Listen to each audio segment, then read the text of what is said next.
Hello, everybody. Welcome back to the channel. My name is Jana Elston. If you're new to the channel, I am a skincare educator, a blogger. I write books and also have a podcast.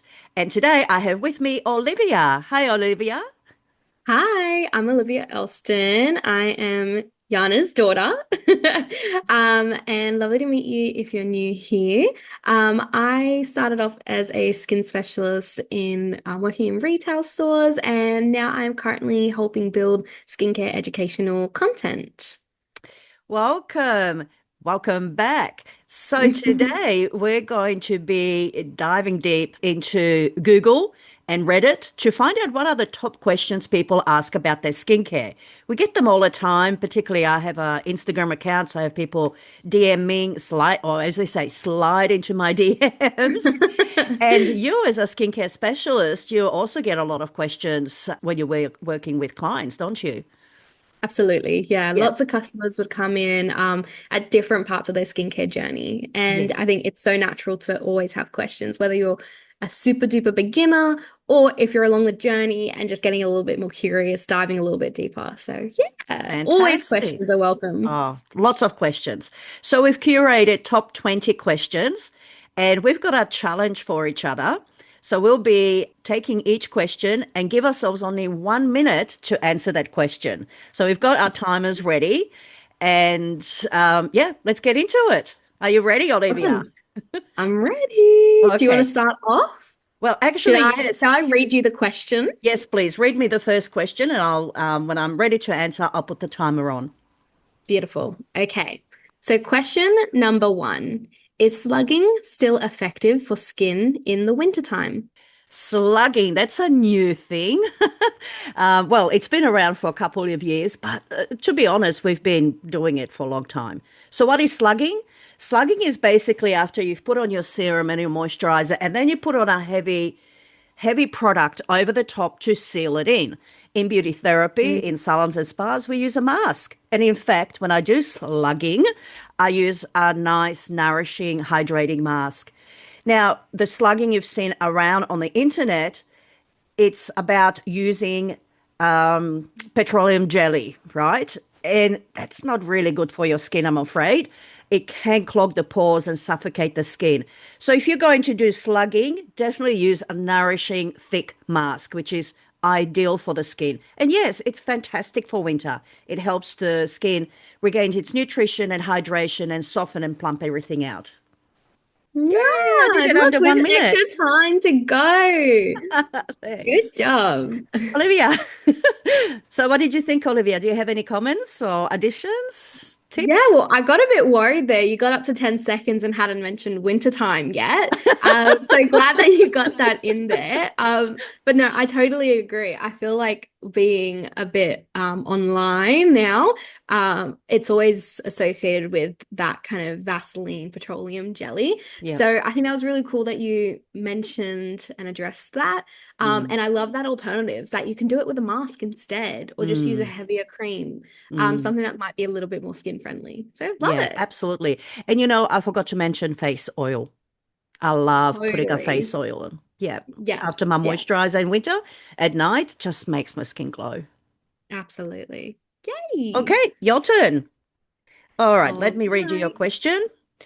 Is it normal for sunscreen to sting around the eyes? Okay.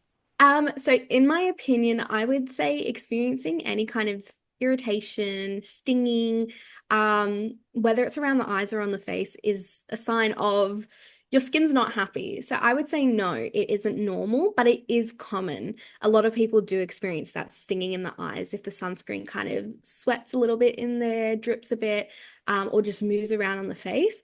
And unfortunately, as well, I would say you there's not necessarily a particular ingredient you can avoid. It will be a bit of a trial and error, trying different sunscreens, whether Mm, that is a more physical, um, like zinc-based sunscreen, or if it's more chemical-based. Both are totally okay for sensitive skin. It'll just be about trialing what works for you, doing a little bit of a patch test. Um, so that would be mm, my answer. mm. Perfect. Any comments on that? Yes, so I totally agree. I'm particularly sensitive to sunscreens around the eyes, and it took me a bit of a trial and error to find one that worked for me. In Yeah. summer, it can be more of a problem when you're sweating and it gets in the eyes. So I've learned actually to wear headbands, particularly in summer, because it keeps the sweat out of Mm, my eyes. I love it and keeps the hair out of my face anyway. But no, it's a trial and error. I agree with you. okay. Are you ready for your next question? I Question am number ready. three. Okay. What is the best way to transition from retinol to retinol? My opinion is that retinol and retinol pretty much do the same job. They're part of a vitamin A, right? They're fantastic. Retinol can be a little bit stronger on people with sensitive skin. Mm, Retinol apparently is more tolerable for people with sensitive skin. And the theory is that retinol works a little bit faster than retinol. So transitioning, interesting. it's quite easy. If you're on retinol, transitioning to retinol should be fine. The other way, going from retinol to retinol, then you may need to really ease yourself in. But I think in both cases, you need to ease yourself in by using the product only once or twice a week first, and then gradually building it up over several weeks to a nightly routine.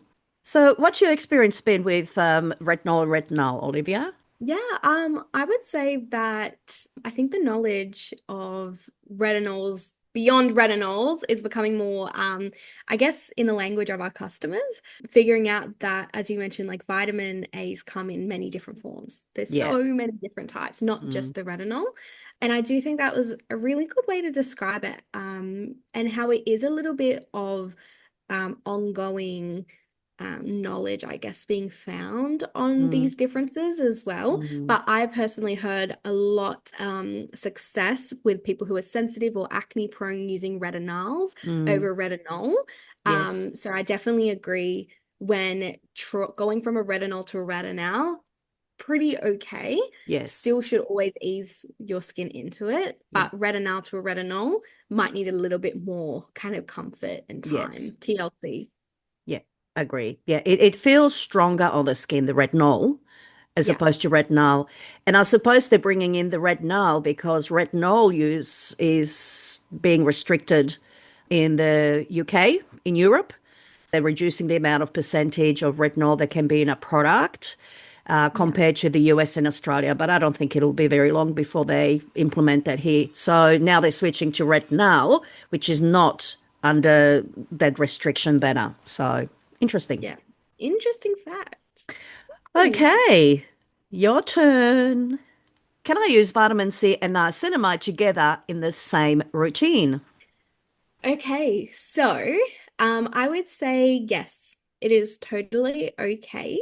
I would say that typically what we would recommend in a single routine to only use like one key active at a Mm, time to not overwhelm the skin.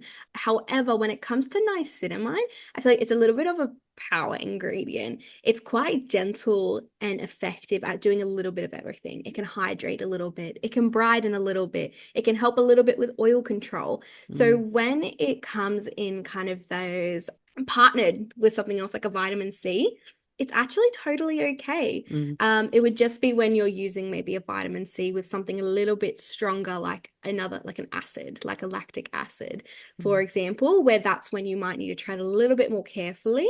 But all in all, I would say vitamin C and niacinamide is a mm. beautiful power duo. Yeah, fantastic. Yeah, anything you would say?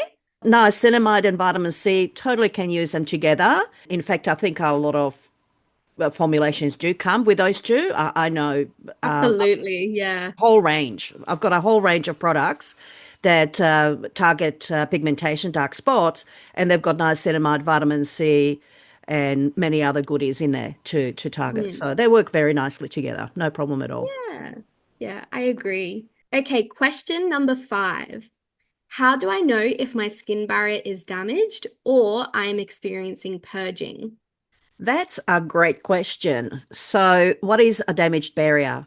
Damaged barrier is typically skin that is reacting to stress, either mechanical or chemical stress. So, either you've over exfoliated your skin or you've used really harsh treatments or products on your skin. It could be environmental changes as well, like winter, for example. High winds and extreme cold can damage the barrier. So the skin starts to look a little bit dehydrated, dull, and it can become sensitized. And when it becomes sensitized, then it can get a little bit of red, and the inflammation in the skin could trigger some breakouts. So that could be then mistaken as purging as such, but it's really related to your damaged barrier. So what is purging? Purging is when you introduce new skincare ingredients into your skincare routine that you haven't been exposed to before, and suddenly your skin goes, "Oh, what's this?" and it breaks out. So that's purging. What do you think, Olivia? Well, I definitely agree. And I myself have experienced purging quite frequently because I do like to be a bit of a adventurer explorer with my skincare. And even if I find something that works really nicely, I'll see an exciting new product launch on the market and I Mm. try it. And of course, not every product is for every skin. So I might experience a bit of that purging.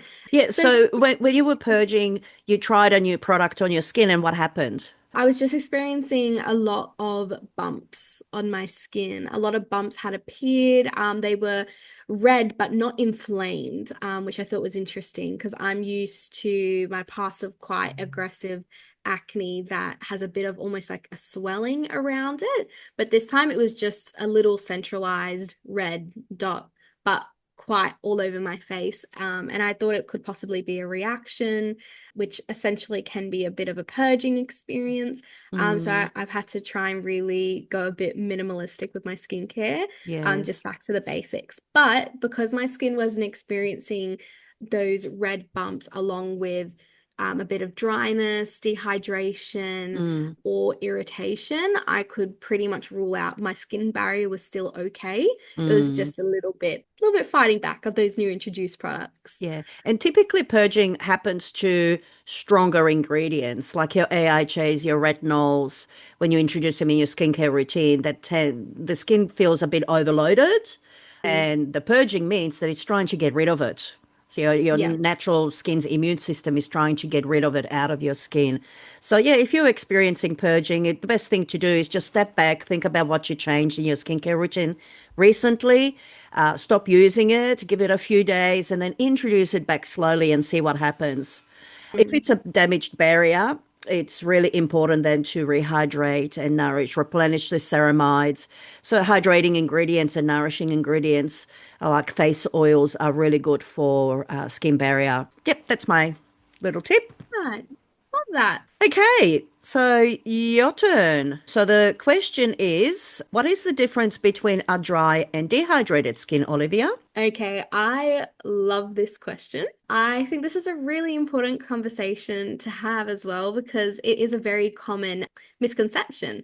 So, the difference between dry and dehydrated skin is that dryness is associated with the oil that your skin naturally produces, which we refer as sebum, whereas dehydration refers to the water and the moisture that is in your skin. So when you're experiencing dryness, you're lacking a bit of those natural oils that your skin produces, which is like what an oily skin type really has the opposite experience of lots of more oil being produced.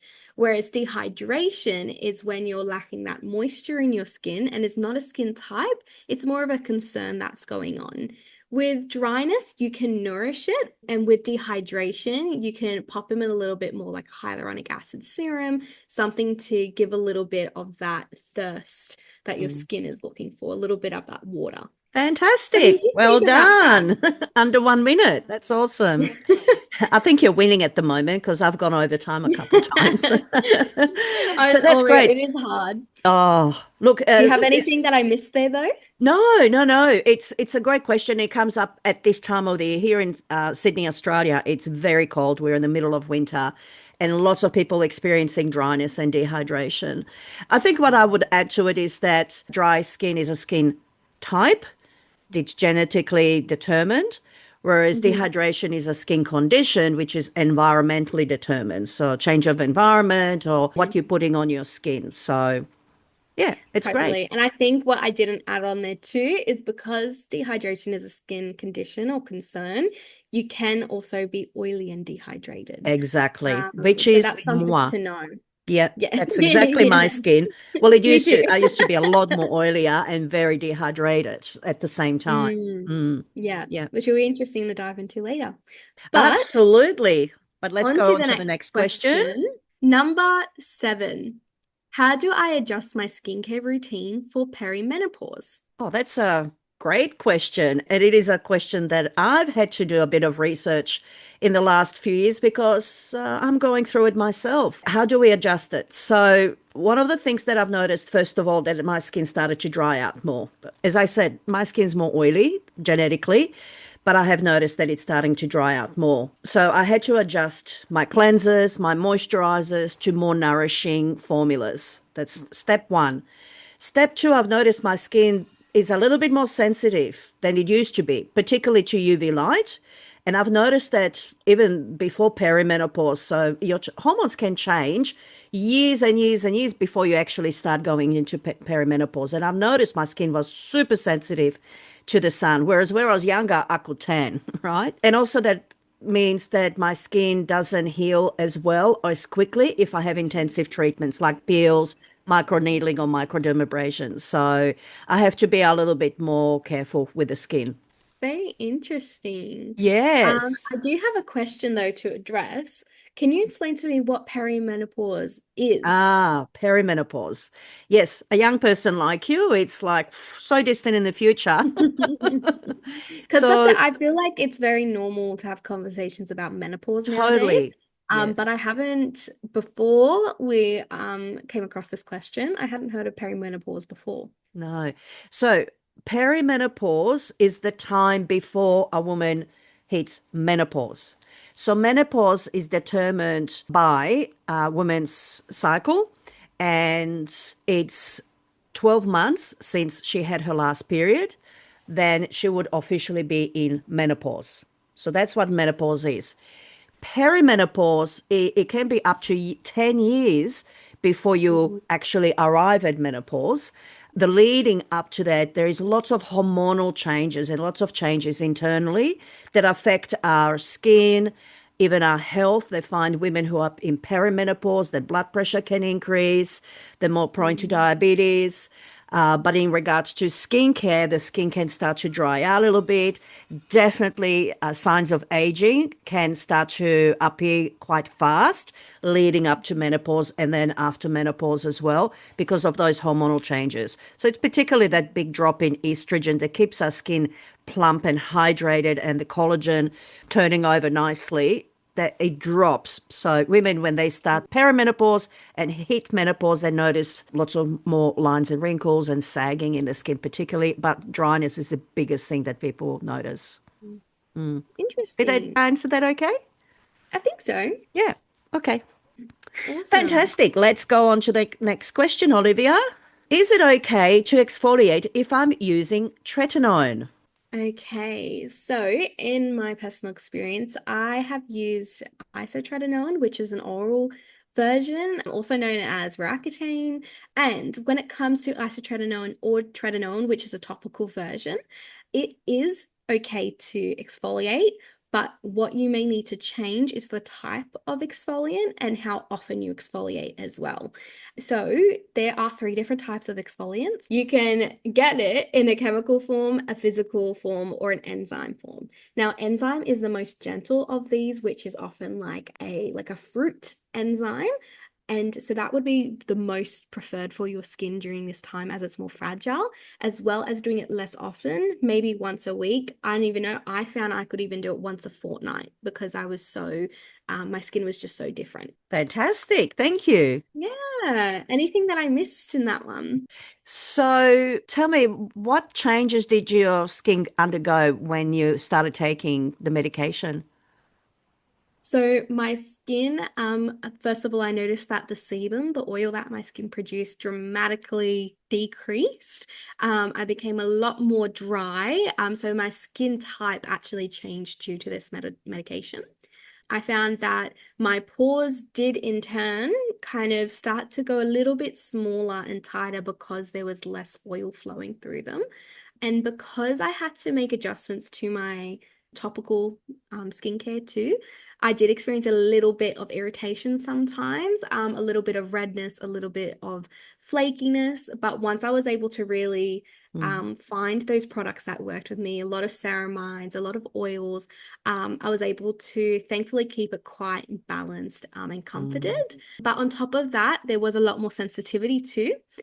Even post-treatment, I'm about a year off now, and my skin is only now coming to a stage where it can happily use maybe more of a chemical exfoliant.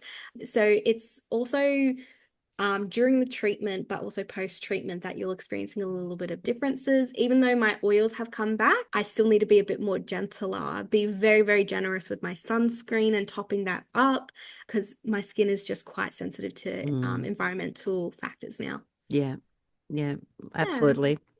Fantastic. And that's why you have to be more gentle with the exfoliation. Yes, you can exfoliate, but definitely no AHAs, BHAs like salicylic acid. totally. Definitely no retinol, of course, because you're already taking it Mhm. internally, the Or vitamin even A. physical granules, because Yeah, that can and be even quite physical granules are aggressive. not a good idea. Yeah. So Yeah, a nice gentle enzyme or a peeling paste like a gommage is. totally. Yeah. Yeah. Yeah. Fantastic. Question number 9, Mum.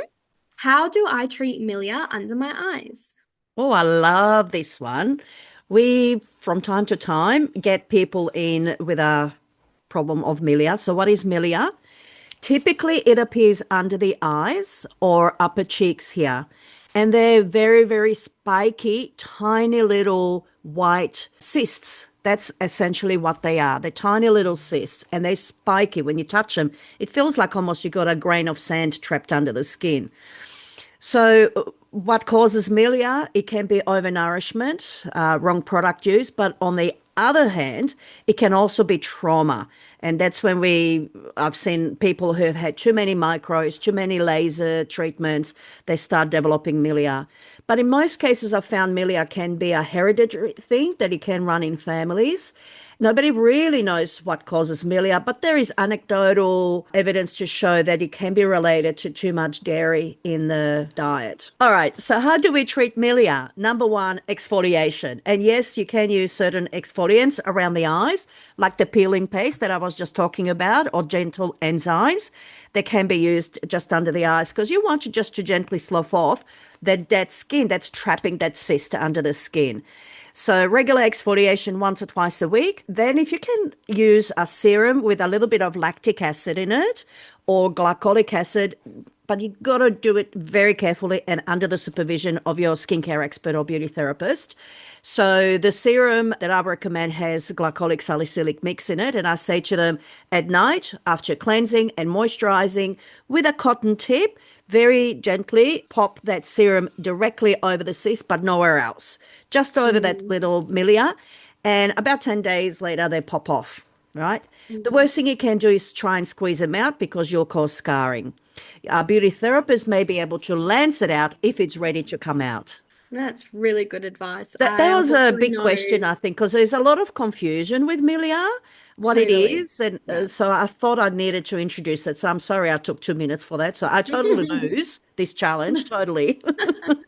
That's okay. That's Um, good because you have just such a wealth of expertise oh, and thank knowledge. you. So I think it's really, really amazing to hear all you have to say anyways. It's funny. It's But a question I get all the time, all the time. totally. And Because, unfortunately, I've experienced a lot of discussions with customers who've come in and have tried to pick them or even cut yeah, them with yeah. other tools, and Oh, it's really cut them. sad. Yeah, yeah, it's a Yeah. bit of a ugh. Oh, Um, but people get desperate, so I think it's such a good yeah. question for you to have answered and first targeting what it is and Yes. how to treat it. Fantastic. All right, Olivia, here's a question for you. What is the correct order to apply skincare products? Okay, I love this question. As a general rule of thumb, you want to start with your lightest products in terms of, I guess, texture to more of your thickest ones. But you're always starting with a cleanse and you're always ending in the daytime with an SPF.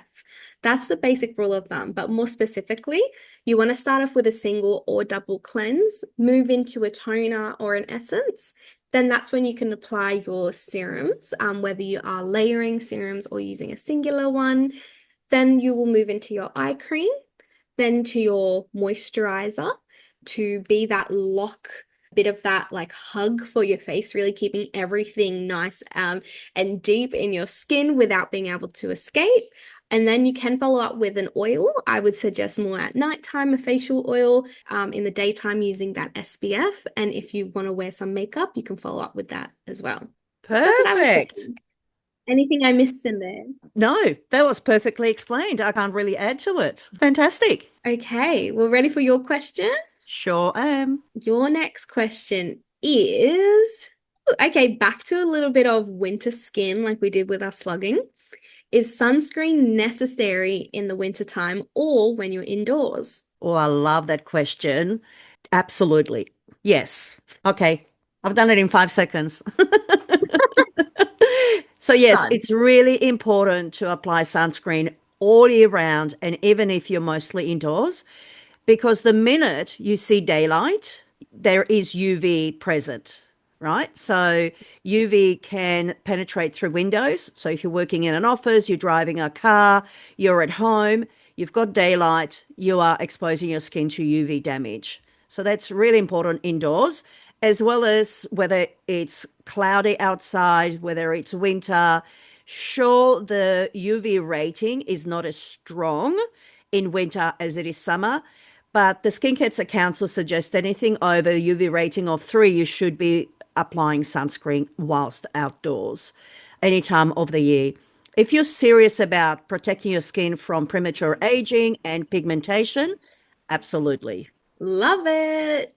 That's beautiful. I think it's, yeah, very important. And I think it's a really beautiful quote. I'm not too sure who said it, but the best sunscreen you can wear is the one that you always wear because That's it. sunscreen shouldn't feel like a chore or feel Mm, like a discomfort on your face. You mm, should enjoy wearing it so that yes. you wear it every day to yeah, avoid any of that UV damage.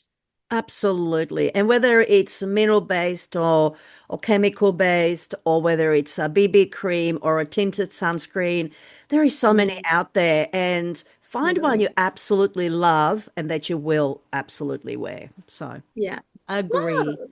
Okay, next question for you, Olivia. So, how do you know your skin type? Okay, so first of all, what are the skin types? We have, I would say, kind of five, I would argue. We've got more of that oilier skin type, so when you have more oils being produced, that dry skin type, when you have less oils being produced than ideal. You have more of a balanced skin type when you feel pretty, you don't get that excess oil on your skin, but you also don't feel like you don't have enough. You can have a combination where you might experiencing dry patches somewhere on the face where oily in others. And then I would also say sensitive skin type. So that's when you can be quite reactive to external factors. And I would say, how do you determine it? Cleanse your face in the morning and see as you go throughout the day without applying anything, does your skin continue to feel tight or do you produce oils? And you measure it from there. That's what I would say. I went a little bit under. Do you have any other tips, Mum? Because I Oh, went over my. I think that's perfect. And in fact, a beauty therapist would ask you to do that when you come in for consultation. Just cleanse your skin in the morning and then don't put anything on. And then let's see how that skin looks without any serums or moisturizers. Is it really rough to the touch and tight and Mhm. crepey looking? It's probably more dry. I can feel oil when I touch your skin, or I can see the You can see that shininess. reflection. Yeah. Yeah. The other thing we look out for is pore size. So, in a larger pore size skin, you're more likely to be producing oil. Where the pores are invisible, you're less likely to be producing oil. So, more of the dry skin. And a balanced skin is somewhere in between. You can just see the pores, but they're really, really small. And the skin is nice and moist and hydrated. It's not oily, it's not dry, it's right in between. And then, of course, there's that combination skin. You see the open pores down the center, but very fine skin on the outside. And same thing, they'll tell you, I can feel oily down the center, but dry on the Mm, outside. And our mm, sensitive skin absolutely. is easy to determine. There, did you know there is only 7% of the population that are actually born with sensitive skin? Totally. Everybody else falls in the bucket of a sensitized skin. So this could be your Correct. normal combination dry skin and they become sensitized because of something that they've done to their skin or the environment they've been exposed to. But a sensitive skin looks usually typically fragile, very thin on the surface. You can see more capillaries. But definitely the tell sign is that they'll tell you, oh, I have to be careful with the products I use because I tend to react to a lot of things. So that's a Absolutely. sensitive skin. I love that. Hmm. Amazing. Well, your turn. My turn. Okay, this question I get quite often when I was working in store, which Hmm. is, do you really need to wash your face in the morning? Oh, don't let me get started on this one. I love this one. Absolutely, yes. Again, we're done in 5 seconds. So, why do you need to wash your face in the morning? Most people that come to me, they say, I'll just splash water on my face. That's not quite enough. It just doesn't do the job because when you sleep at night, number one, you've probably put on some active serums at night, like your retinols and your AHAs that you don't want to be wearing during the day out in the sun because they can photosensitize the sun. So they need to be cleansed off properly. Number two, even if you're not using active skincare, while you're sleeping overnight, your skin is eliminating waste. So it's sweating, the oils come out. Water just won't remove all that. You need something to break it all down and to cleanse your skin. And cleansers are very smart today, as in the formulations. They can hydrate, they can brighten, they can calm, they can soften. So cleansing is your first step to prepping your skin for your day care routine. Absolutely. Perfectly well said. Thank you. Let's go to the next question. Should I apply moisturizer or SPF first, Olivia? Beautiful. So, to answer this one quite simply, you would always want to do your moisturizer before your SPF. But why is that? Your moisturizer acts as that barrier, as I mentioned before, a bit of that hug to the face, where it's keeping everything nice and tight and inside so that none of that good stuff that you've popped on your skin, including those ingredients in your moisturizer, none of those escape the skin, but also so bad impurities in the environment don't absorb into the skin. So that needs to be your first step is you need that shield of protection. Then you apply your SPF, which is an extra shield, but specifically for those UV rays. So that's why I would say to do your moisturizer first and then your Mm, SPF after. Now, I've got a absolutely. bit of time. Do you have anything to add to that? Yeah, absolutely. So I follow a girl called Lab Muffin on Instagram. She is fantastic at talking about SPF and Mhm. sunscreens. And she said, after tests, they say it's completely fine to moisturize first and then apply your sunscreen. It does absorb into your skin where it can do the protection it needs from the UV. Totally Mhm. fine. I think it's if you put sunscreen and moisturizer on top, you could be diluting or breaking down that sunscreen, the chemicals in it that need to Mm. work to protect your skin from the UV light. But also, a tip is that a lot of people tend to overwork the sunscreen into the skin. You should be only Mm. gently applying and smoothing it out, not rubbing it, because again, it can break down those active ingredients in the sunscreen. So Good. smooth, apply as a your final finishing step in your skincare routine. Mm. Love, such a good tip. All right, on to your next question. We are up to question 15. How to get rid of hormonal acne. Oh wow, that deserves a whole hour episode, I think, on its own. But very, very quickly, hormonal acne is that cystic acne that usually appears around the jawline and the cheek, sometimes down the neck, chest, and back as well. And it's typically hormonal related, definitely stress related, sometimes related to the diet. So some people who are gluten or dairy intolerant.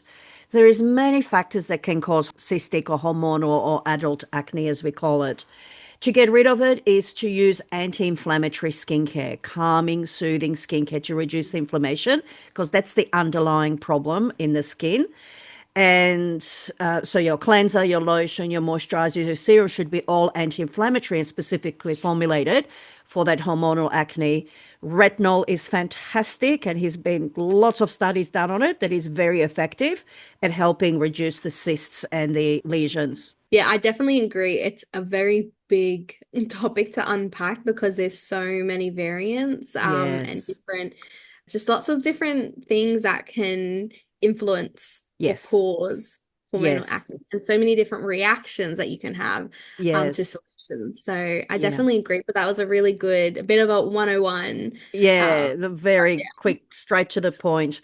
I found my experience is that many people have different causes of cystic acne. So you've got Absolutely. to drill down to what the cause is for that particular Mm. person.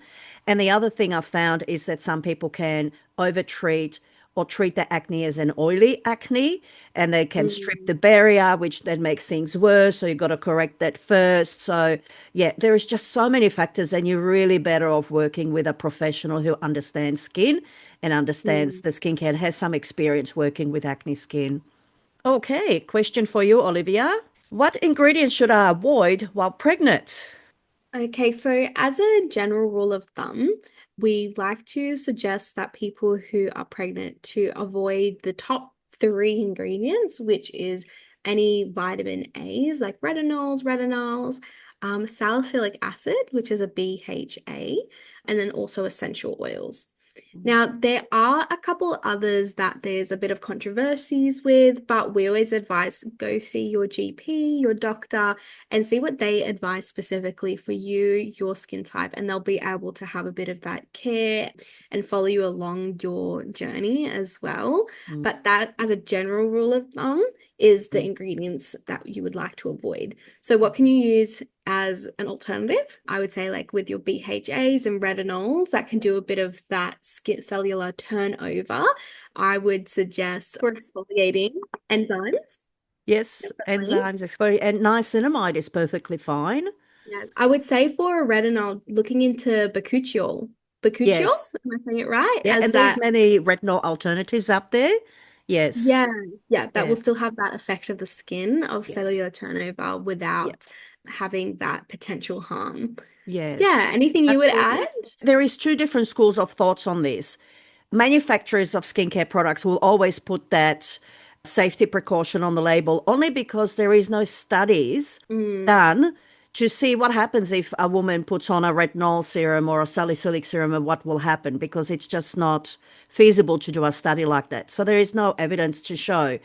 They're just going by other studies they know. So in regards to retinol, in the early days when vitamin A was studied for acne purposes, and this is more internally taken, like your Roaccutane, there has been studies that showed that women who was taking Roaccutane that they had birth defects. So that's why when you go and have this prescription, you have to go and see a specialist, a dermatologist, and they usually put you on a contraceptive pill and etc. In regards to salicylic acid, it's very closely related to aspirin, and aspirin is contraindicated for pregnancy. So that's as a precaution. Nobody really knows topical application of salicylic acid if it's going to do harm to the mum or baby, but it's a precaution. I've heard mm. some dermatologists say that it's completely fine to use retinols and salicylic acid, that they've had no issues, but a manufacturer is not likely to say yes to that. They like to be more cautious. Absolutely. Good point. Okay, Ready for your question? I am. Okay, so question 17 is can or should my preteen or teenager use skincare? Oh, I love this question. Absolutely, they can, but keep it minimal. They don't need retinols and serums and so on. When my children, when you were growing up, as soon as you could shower on your own, I would teach you how to shower. This is shampoo is for your hair, the body wash is for your body, the toothpaste is for your teeth, and the cleanser is for your face. And I would just give you a gentle cleanser that's appropriate for a very young skin. And then when you went to school, we put sunscreen on. Cleansing is just basic hygiene and then protecting your skin from the sun. It's all really young children need. They don't need any more. They've got beautiful skin, beautiful skin. And if you start throwing things at it like retinols and complicated skincare routines, they might start breaking out and they might start purging and damaging their skin down the track. So keep it simple. Well, I have a point to add there, and I guess as a further question, I think that was a really beautiful answer, specifically for preteens. But when you're in their teenage years, they might start to experience that acne or some other Mm, skin issues. mm. From there, do you think that it is appropriate to introduce a little bit more like of serums or even a retinol if they are in their later teenage years? Later teenage years. I wouldn't use AHAs, BHAs, retinols on children under 16 years old. When you started going through puberty and started having that congested breakout skin, I think you were 11, 10, 11, 12 years old, we introduced a gentle botanical based serum with zinc in it. Zinc is fantastic on treating breakouts, and that was just enough to help your skin at that time. Just a gentle skincare that's developed for children or teens would be ideal. That's appropriate, botanical based, but no really strong actives unless they are experiencing more severe symptoms. Then it's a one-on-one basis. Yeah, I Mm, agree. mm, Totally. Thought that would yeah. be really good to address. All right. Question for you, Olivia. What does it mean to clean your face and why? Okay, I think you did answer this a little bit in your question that you just answered, but I thought this was a really good question that we found on Reddit because I actually experienced it in store. Because for me, I did grow up where, as you mentioned, when I was showering on my own, I knew that as we have a body wash for the body, we've got shampoo and conditioner for our hair, we've got toothpaste for our teeth, we've got a facial cleanser for our face. So I grew up with it being just hygiene knowledge. However, when you don't grow up with that knowledge, it might be a new concept for you. And I think that really, like, once you just try it, you'll feel the difference. But why do we want to cleanse our face? As you said, hygiene, also to remove impurities, build up. We want your skin to be healthy. And a big thing is that pH balance as well. You want to make sure for your skin to not experience any discomfort, dryness, or irritation. You would want to keep that pH nice and balanced by using a really nice cleanser, and that will just keep your skin healthy. So, Perfectly yeah. said. Absolutely. I totally agree. I think what typically people do with young children, I'm talking of preteens, because children get dirty. They go play outside, they play sports, children eat and they get food all over the mouth. So just splashing water isn't not enough. And what mums tend to use is then probably soap and water, which is Mm, can break that barrier down and can upset the skin. So that's when a gentle cleanser comes in really handy.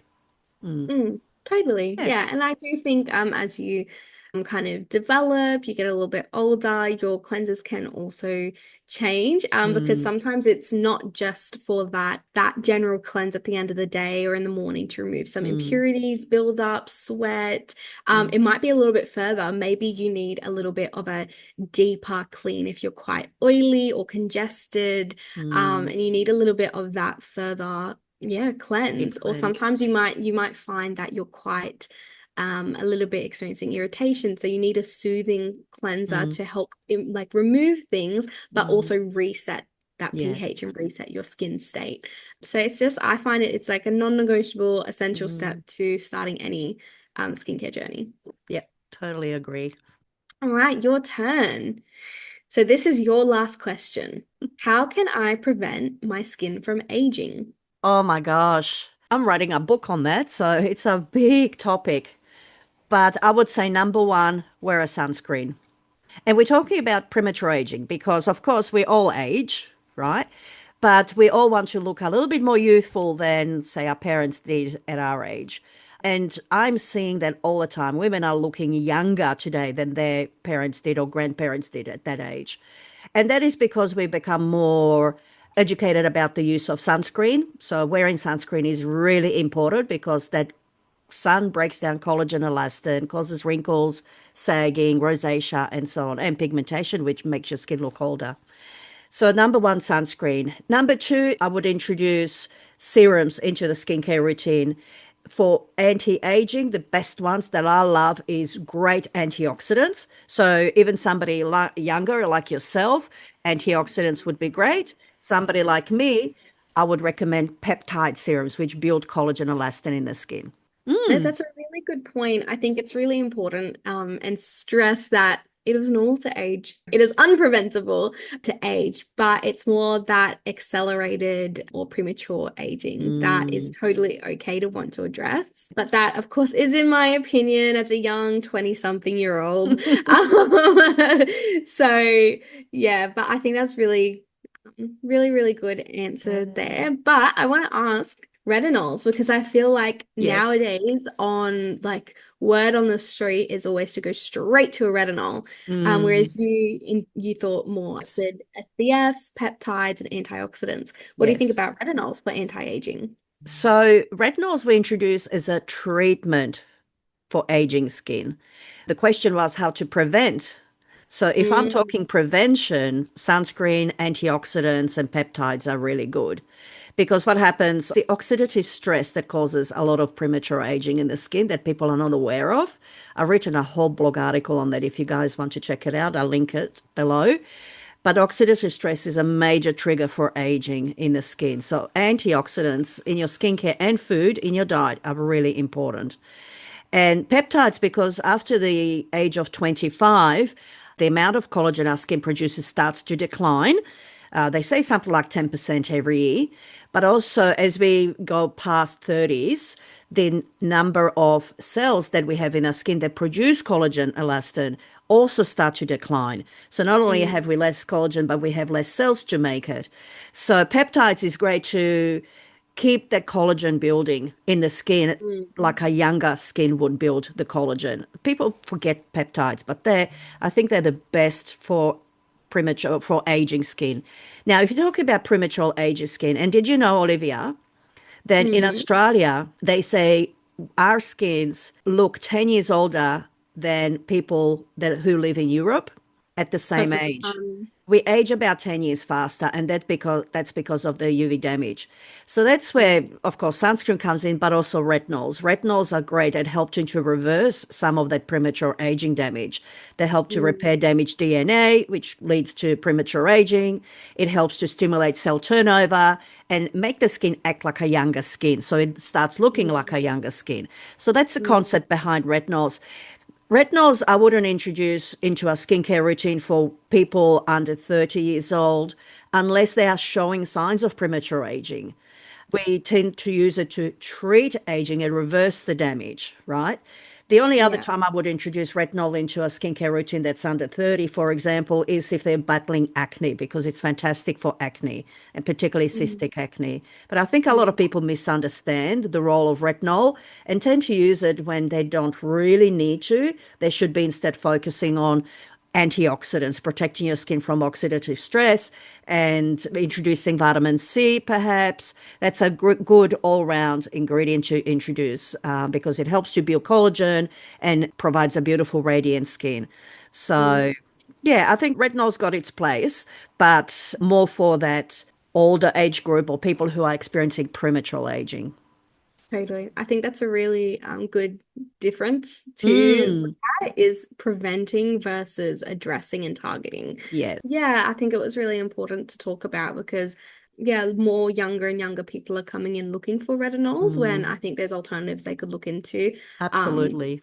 so that's why I Mm. thought it would be a really good question to ask. Yeah, fantastic. Olivia, last question for you. How often should I exfoliate, Olivia? Okay, great question. And I know we've discussed a lot of exfoliating today. Firstly, I think it's important to talk about how exfoliating and cleansing differ. Cleansing and exfoliating both help with removing buildups, impurities, sweat, sebum, all of that on the skin.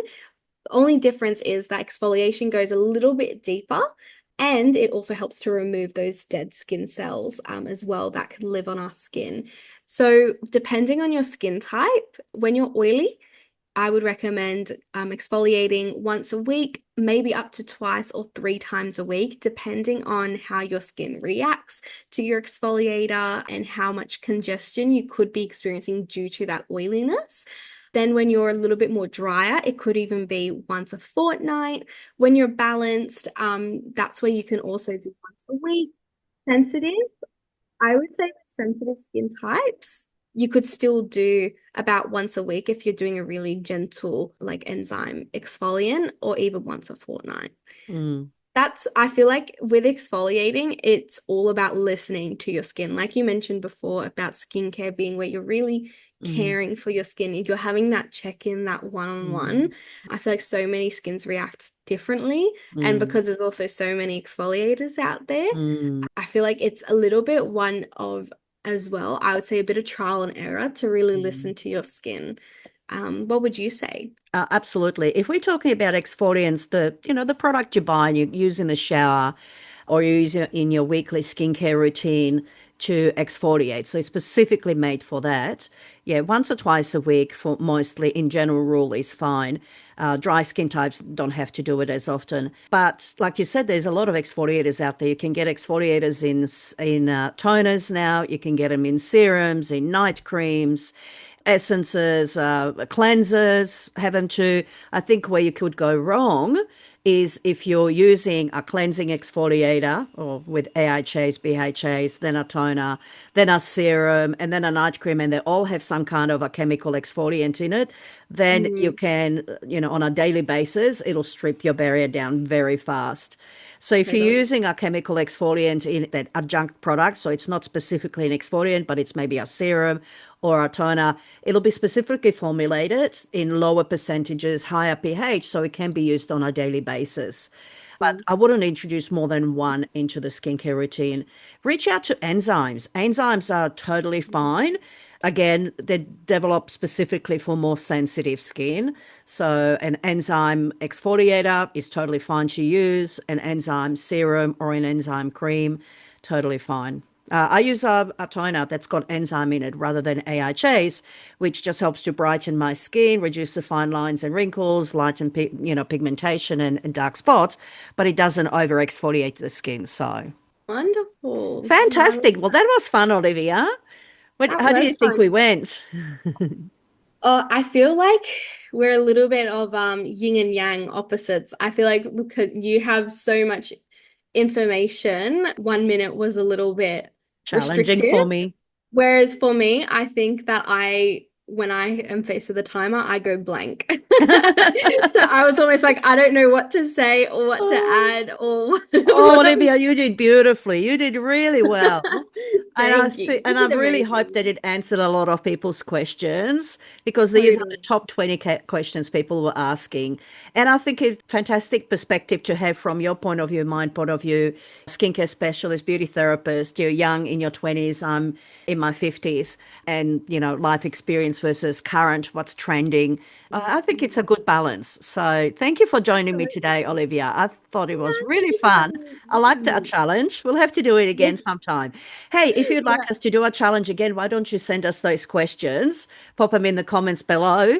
And yeah, we'll do another episode and answer your questions. absolutely. Maybe we can rapid fire 30 seconds. I think we might do 30 seconds next time. We'll have to talk faster. Talk faster. Yeah, Yeah, for me, and I need to quick try bullet and. points. Quick Yeah, answer in yeah. I 30 think I need to seconds. practice. So And we, good. we I'd should love to be an gamify editor. it and have score Totally. points, who wins. Absolutely. Who cooks dinner tonight? Who cooks dinner tonight? There, thank you. Love it. Thank you, Olivia. Thank you, everybody, for joining us today. I hope you enjoyed this episode, and we'll see you next week. Take care. Bye. Bye.